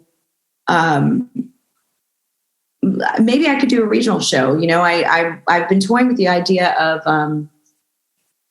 coming back to Houston and doing something here if I could. But I also love to direct theater. And the Ola Dele, or The Forgotten Song, written by Casey Rogers, she and I are actively looking for a theater to put that up for the first time. And Steph is helping so much with that, it is just a phenomenal, actually unfathomable piece of work. The fact that she wrote this, it's in verse, it's unbelievable. It's really, truly unbelievable. And I was so honored and humbled to be able to direct it, because she is a beautiful Black woman. We're both from Houston, actually. It's sort of her interpretation or take on the story of Othello. And so it's completely Black cast. And, we sat there talking about it, and she had interviewed all these people, and I just got it, and I just loved it. And one of the things we talked about was that my experience would have no real place in it, but that I saw it and I could create a structure to hold the experience of these beautiful actors and of her. And, it's visual, and it's movement, and it's sound, and it's everything that I am. And so it's a magnificent piece. And I'm, any theaters in the world who are watching this, please contact me. We need to put it up. It needs to be put up. So I'm excited for 23. I'm excited to follow what you do this year, and just your whole creative path is just going in the right direction. It's ascending. I'm super excited. Well, Chris, I hope we get to collaborate. Likewise. I hope we get to collaborate. Often collaborate with our guests. That's a little bit of secret sauce in the background that maybe the audience doesn't know, but initial conversation is usually just the beginning. Well, and the friends that I was telling you about, I've got places to stay in Nashville. So I've got plenty of miles. I'll come down there. We can have a powwow. Yeah. Yeah. Key to the city when you come in. I'll make sure you see everything and have a good time. Do you have any, and by the way, Nashville is just like, it's a good time. So no, I love Nashville. Yeah, it's incredible. It's become incredible having grown up here, being like the unicorn now that actually is from here. I can tell you that it's vastly different, and there's always something to do. And there's like a ton of creative people and creative things to do. Do you have any parting thoughts, any words of advice, any ideas, anything you want to share with this audience before we get out of here? I just think never tap out. I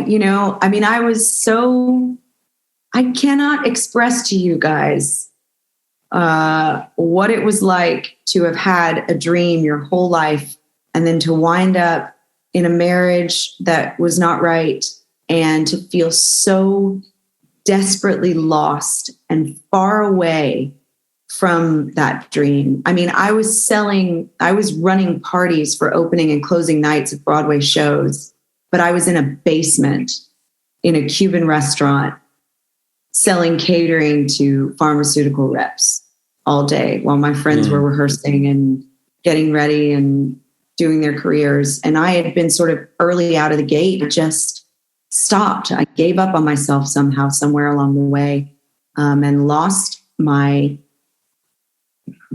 vision for my life. And so it's never too late to do anything. It's never too late to come back or reinvent yourself or find a new passion. And, that's life. That's what makes an interesting life. So no matter where you are or what you're doing right now, you're doing exactly what you're meant to be doing. You could do whatever you want the next day. So I think that would be my parting thing. Again, here, really well said and deeply appreciated and felt by me. Can you tell everybody where they can find you on social media, where they can look you up on the internet, where they can see some of your work, all the things?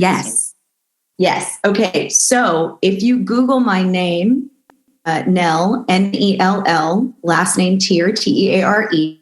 You can click on videos. You'll probably see some of my short films are on Amuleto, which is a great place to watch wonderful short films. I agree. You can go to IMDb, find me there, Nell Teare, Nellteare. On Instagram, I'm Nell Teare. On Facebook, I'm Nell Teare. On Twitter, I'm Teare_Nell. Okay. So I'm not on there a lot because it's a trash can. And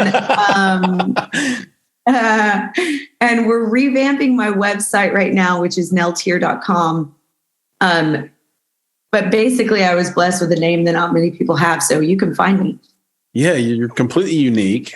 I'm going to follow you on Twitter now that I know what your handle is. And I've found the secret to navigating the trash can that is Twitter is who you follow.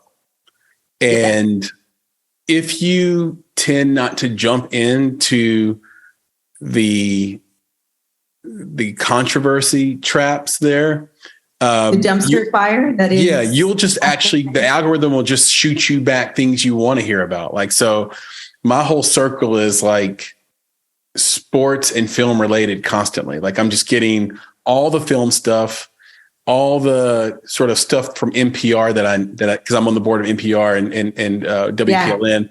So that news flow, music flow that I love. I'm a musician. And then I'm getting, sports on the side a little bit too. So I find that I can handle, that's cool. And you just make the algorithm work for you. And then I would say, just as a freebie piece of advice for anyone who's marketing their film on Twitter, instead of paying ads on Twitter, I think Twitter works better for brand marketing versus sort of call to action marketing. So CTA marketing. Yeah.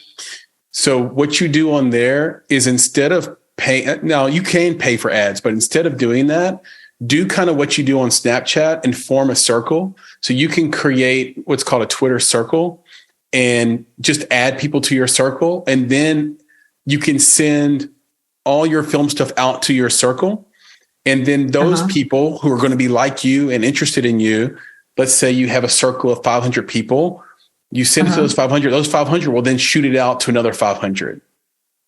And then all of a sudden you're pinging everywhere, and you can always check your analytics live on Twitter in a way that it's much simpler on Twitter to check your analytics than on other social media networks I've found. So that's a little free marketing advice for Twitter if you happen to be on it and want to use it along with other social media. Yeah, there you go. And for anyone interested in Bonsai Creative and the Make It podcast, in addition to going out and checking out everything that Nell's doing, she just gave you the socials and the websites, etc. You can find us at www.bonsai.film, FILM, and you can find us on social media at _Bonsai Creative. On Facebook and TikTok, just search for Bonsai Creative and we'll come right up. You can also just search for the Make It podcast and we'll come right up. And of course, as always, let us know what you thought about this conversation, anything that you would like us to improve, anything that you thought, changed your life today.